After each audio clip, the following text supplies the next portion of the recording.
Hello everyone, I'm Kathy Coyle, a volunteer with the Lakes Crisis and Resource Center based here in Detroit Lake, serving a wide area, at least a couple, 2 or 3 counties.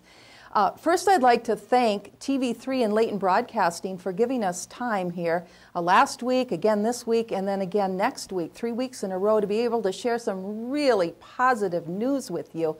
Jan Logan, the Executive Director of the Lakes Crisis Center, is joining me with that news. Now, last week we talked about how you almost fell off your chair because you got $1 million yes. from a donor. Yes.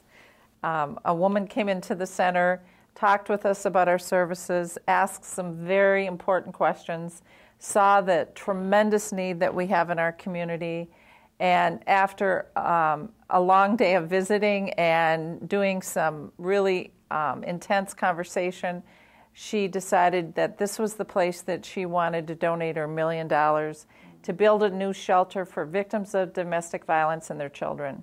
Wow.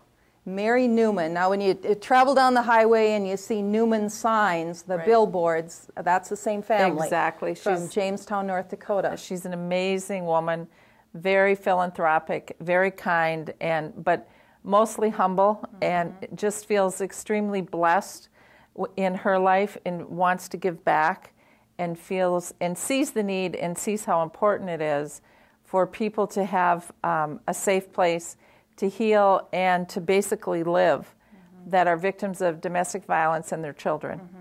I moved here 8 years ago.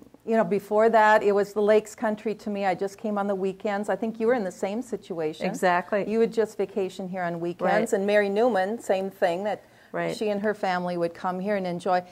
And it isn't until you live here and you get to know folks and they start to share what they're going through in their lives that you realize what's really going on beyond the surface. You have a video, and I want to mention that because I know that you're willing to share it with people, and Layton Broadcasting has shown it on TV3, and you could have a personal viewing with people if they want to see it. But it is so poignant. Some of the people that have been interviewed, and many chose not to have their faces shown, but what they have gone through in their lives right here in our community. Absolutely. And yes, anyone that would like to see this video, just give us a call and ask for me at 847-8572, and I'd be happy to share it with you. I think you bring up an excellent point. I know a lot of people always say, well, I read it in the paper about Minneapolis and St. Paul or Fargo, but rest assured, it happens here. Unfortunately, it's ongoing in our community. Women are being beaten, they're being choked, they're being strangled. Honestly, they come through our doors with their children, and they're desperate. They need a place to stay. They need a safe place for their children. And so Mary was absolutely on target when she saw the need that it was in Becker County. And we are so appreciative of that generous donation. Well, there was a woman in particular about my age who was in that video, and she chose to have her face shown.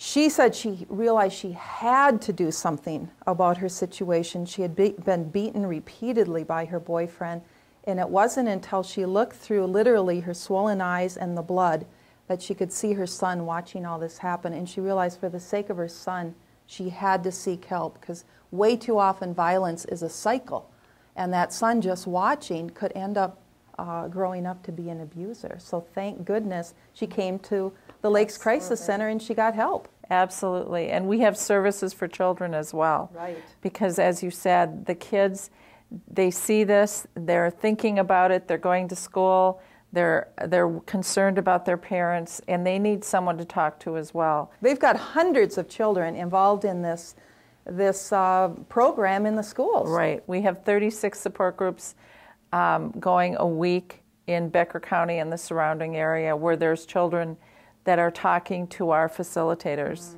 Well, if you want to become a part of the capital campaign for the Lakes Crisis Center so that they can have this wonderful shelter, so that people don't have to stay in this abusive situation, they will have a safe place to go, and not only a safe place, but also counseling. The staff is going to be right there. They'll have 24/7. They'll have somebody on duty there, be right in Detroit Lakes. So it's just a win-win. We've got a great contribution to get us started from Mary Newman, and then now it's time for the rest of us to step up and write our checks. You can spread it out over 5 years. You don't have to make one big check. You can do it over 5 years. So contact Jan at the Lakes Crisis Center. Her email is janl, as in Logan, janl@arvig.net, or your phone number? 847-8572. And I don't want to forget the wonderful woman, Delray Chivers. She donated the land, 11.5 acres. Wow. The City of Detroit Lakes have awarded us with $30,000 toward the special assessment. So there are many people stepping up. Okay. And again, we're very grateful. Now it's time for the rest of us to get off the couch and become a part of this, a positive story attacking a very violent one. But we can make a difference. We'll be back next week with a little bit more news.